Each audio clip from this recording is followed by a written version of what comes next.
Selamat sore untuk kita semua. Perkenalkan, nama saya Rahel Deborah Hasibuan dari Prodi Informatika dengan NIM 11S23049. Jadi pada video kali ini saya akan menjelaskan laporan praktikum saya di mata kuliah kecerdasan buatan mengenai Agent and Proportional Logic. Nah, di sini itu sebelum kita masuk ke pembahasannya, tujuan dari praktikum ini tersendiri itu adalah untuk agar si mahasiswa memahami prinsip dasar serta struktur arsitektur dari knowledge based agent, terus menerapkan teknik representasi pengetahuan menggunakan logika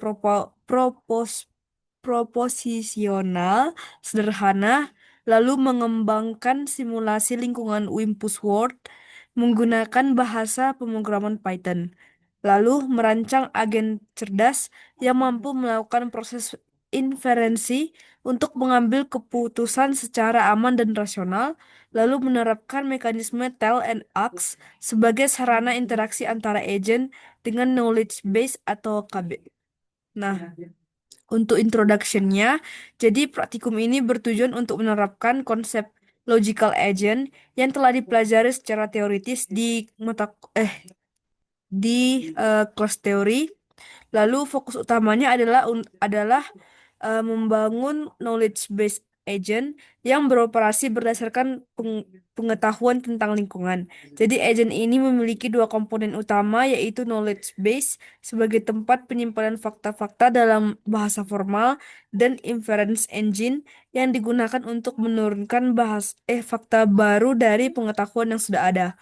Nah, di sini itu interaksi agent dengan KB dilakukan melalui dua operasi, yaitu yaitu menambahkan fakta baru berdasarkan persepsi, dan AX mengajukan pertanyaan untuk menentukan tindakan.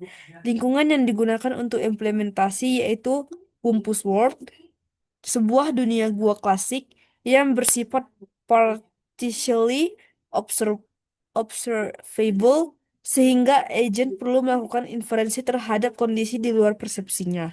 Pengetahuan dalam praktikum ini dipresentasikan menggunakan logika proposisi, misalnya simbol P11 untuk menunjukkan adanya lubang di koordinat 1, 2, dan W22 untuk menandakan adanya wumpus di 2, 2, dan B11 digunakan untuk menunjukkan agen merasakan angin di 1, 1.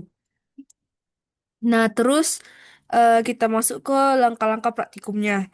Pertama, kita membuat environment-nya dulu atau membuat lingkungan wumpusnya, di mana kodenya ini telah di diberitahu di laporan praktikum. Lalu di sini lalu kita membuat knowledge base dan agentnya, di mana nanti kodenya ini akan disimpan di file agent.py. Ini juga sudah ada di file praktikumnya, ya di laporan praktikumnya.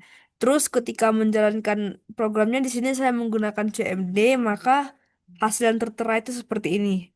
Jadi di sini tuh lingkungan wumpus Word di 4x4 dibuat dengan wumpusnya berada di 1, 3, lalu emas di 2, 3, dan pitnya di 3, 1, 3, 3, 4, 4. Pit itu seperti lubang ya. Berarti tel itu menambahkan fakta oke 1, 1 ke KB-nya.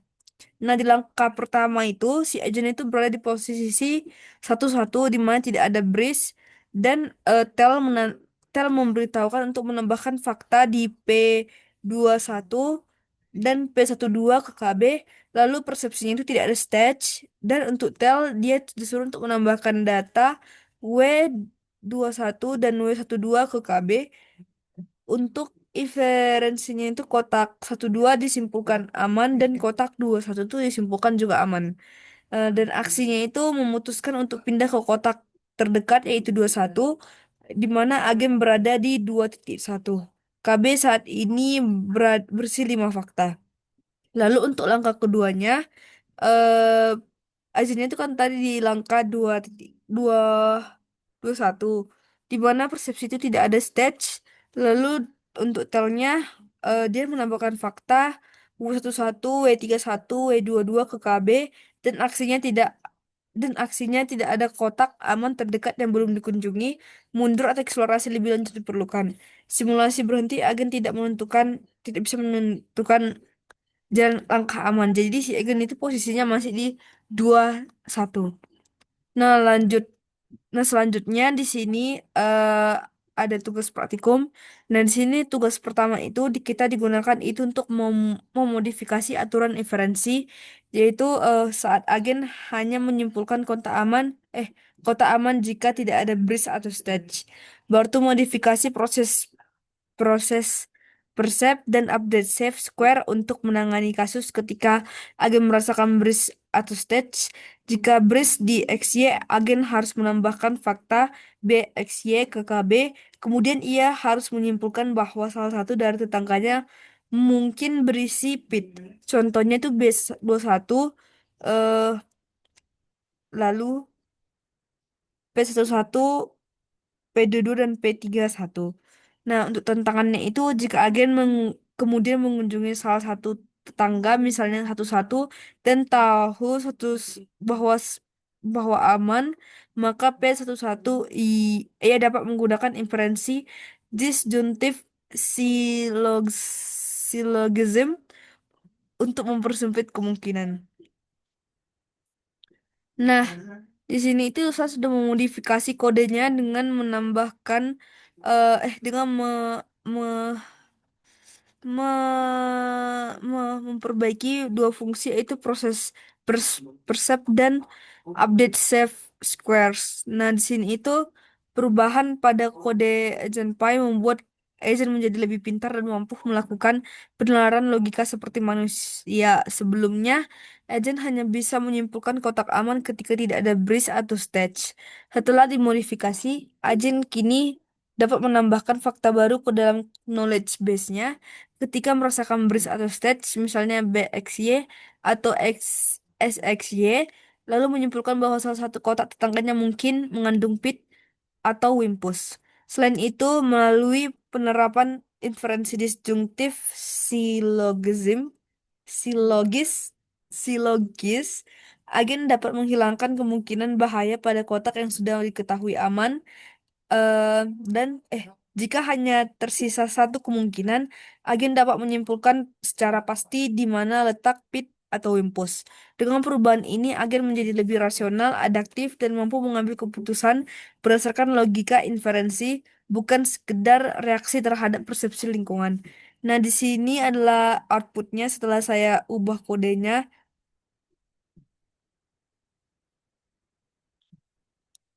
Nah, lalu output di atas menunjukkan hasil simulasi setelah agen dimodifikasi agar dapat melakukan inferensi logika menggunakan disjuntif silogis. Pada awal simulasi, agen berada di posisi satu-satu dan tidak merasakan breeze maupun stage, sehingga ia menambahkan fakta bahwa kotak-kotak di sekitarnya aman dari pit dan wumpus. Berdasarkan fakta tersebut, agen menyimpulkan bahwa kotak 1, 2, dan 21 aman, lalu bergerak ke 21. Di langkah kedua, agen merasakan breeze di posisi 21, sehingga ia menambahkan fakta B21 membuat aturan logika B21, P11, P31 dan eh P P22 yang berarti salah satu kotak tetangga mungkin memiliki pit. Agen juga menyimpulkan bahwa tidak ada wumpus di sekitar posisi tersebut karena tidak ada stage terdeteksi. Namun karena belum ada kotak aman baru yang bisa dipastikan dari hasil inferensi, agen berhenti melangkah. Hasil ini menunjukkan bahwa agen sudah mampu menalar berdasarkan bus dan stage, serta membangun pengetahuan baru dari logika inferensi untuk menentukan langkah yang aman. Nah, lalu selanjutnya untuk tugas kedua, menambahkan logika agen untuk menambahkan panah jika ia yakini di mana posisi Wumpus. Nah, buat kondisi di mana agen 100% yakin akan lokasi Wumpus, contoh merasakan stage di 1-2 kembali ke 1-1, lalu bergerak ke 2-2 dan merasakan stage lagi. Satu-satunya kotak yang beririsan adalah 1-2 atau 2-1 jika tetangga lain. Tambahkan atribut has a row sama dengan true pada agen. Buatkan metode should should underscore at post pada agen jika tembakan berhasil, wumpus post di environment menjadi none dan agen akan mendengar scream. Pastikan agen hanya menembak sekali. Nah, berikut adalah kode yang saya tambahkan dan juga renovasi. Nah, dan untuk outputnya itu ini. Jadi pada kode versi 1 dan 2 ini agen numpus Word dikembangkan agar tidak hanya mampu melakukan inferensi logika terhadap lingkungan menggunakan knowledge base, tetapi juga bertindak berdasarkan hasil inferensinya. Pada tugas 1, agen dimanfaatkan persepsi seperti breeze dan stage untuk menambahkan fakta ke KB menggunakan mekanisme TEL, serta menarik kesimpulan dengan disjungtif silogis. Agen diperluas dengan kemampuan aksi, menembak, panah, atau shoot melalui penambahan atribut has a row dan metode shoot at. Agen akan menembak hanya jika inferensi logikanya memastikan posisi pasti wumpus berdasarkan fakta-fakta stance yang tumpang tindih. Jika menebak tepat sasaran, agen mendengar scream dan menandai wumpus telah mati. Dengan demikian, agen ini menerapkan konsep knowledge based agen secara utuh menggunakan logika proporsional untuk reasoning dan mengambil keputusan cerdas secara mandiri berdasarkan pengetahuan yang dimilikinya. Lalu untuk tugas terakhir, yaitu tugas 3, kembangkan logika agen agar memiliki tujuan akhir. Jika agen merasakan glitter, ia harus melakukan aksi grab gold dan menyimpan status hash gold itu true. Setelah mendapatkan emas, tujuan agen berubah menjadi kembali ke kotak satu-satu untuk keluar dari gua. Terus implementasikan algoritma pencarian jalur sederhana, misalnya menelusuri kembali visited, visited square untuk kembali ke satu-satu melalui jalur aman yang sudah diketahui. Ini contohnya dan ini adalah langkah-langkahnya. Jadi pada tugas 3 agen dikembangkan memiliki tujuan akhir yang kompleks, yaitu mencari emas atau glitter, mengambilnya lalu kembali ke titik awal untuk keluar dari gua. Ketika agen merasakan glitter, ia menjalankan fungsi grab gold untuk menyimpan hasil status hash gold sama dengan true dan menandai lokasi emas dalam knowledge base. Setelah itu, agen beralih ke mode pulang menggunakan find path to home yang menelusuri kembali jalur aman yang sudah dikunjungi untuk mencapai posisi awal satu-satu. Begitu agen tiba kembali ke titik awal, simulasi berhenti dengan pesan bahwa agen berhasil keluar dari gua membawa emas. Dengan penambahan ini, agen tidak hanya melakukan inferensi logis dan aksi tembak, tetapi juga mampu mencapai goal-oriented behavior, yaitu perencanaan dan penyelesaian misi berdasarkan pengetahuan dan pengalaman yang telah diperoleh selama eksplorasi. Nah, di sini saya akan membuka kodenya di VS Code. Nah, berikut ini adalah ini ini adalah outputnya, tapi untuk kodenya itu ini. Bentar ya. Jadi ini adalah untuk kodenya setelah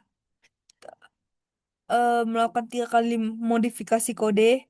Nah, ketika di run itu seperti ini.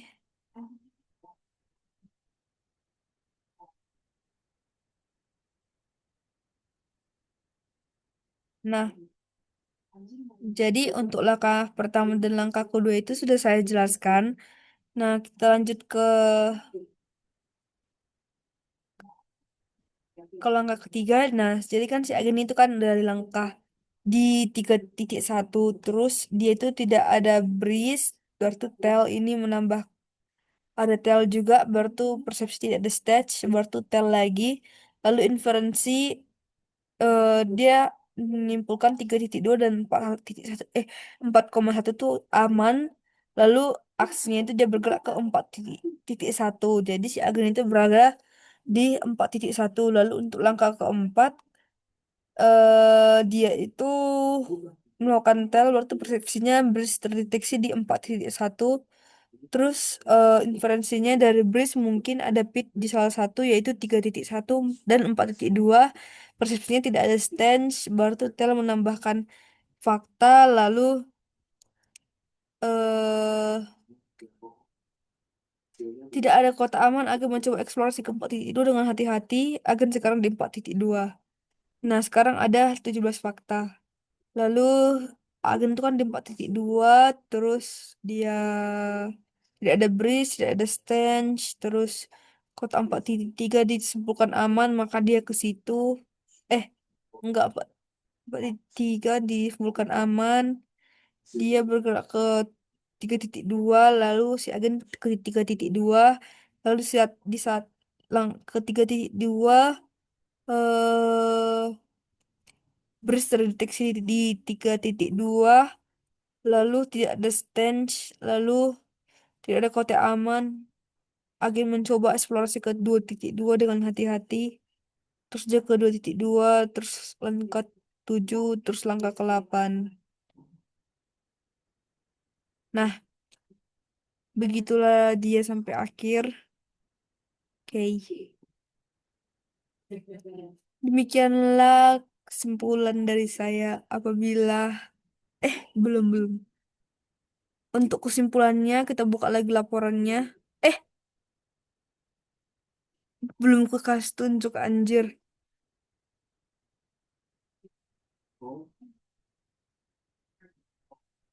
Maaf sebelumnya, saya lupa ngasih tunjuk.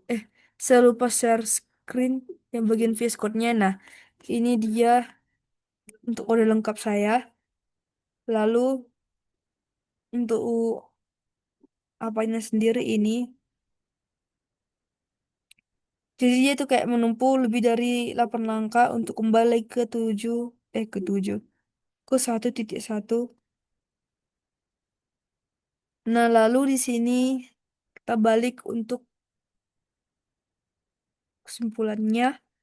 Jadi kesimpulannya itu melalui praktikum agent dan proportional logic, dapat disimpulkan bahwa agen berbasis pengetahuan atau knowledge-based agent mampu mengambil keputusan secara rasional dengan memanfaatkan logika proporsional dan mekanisme inferensi.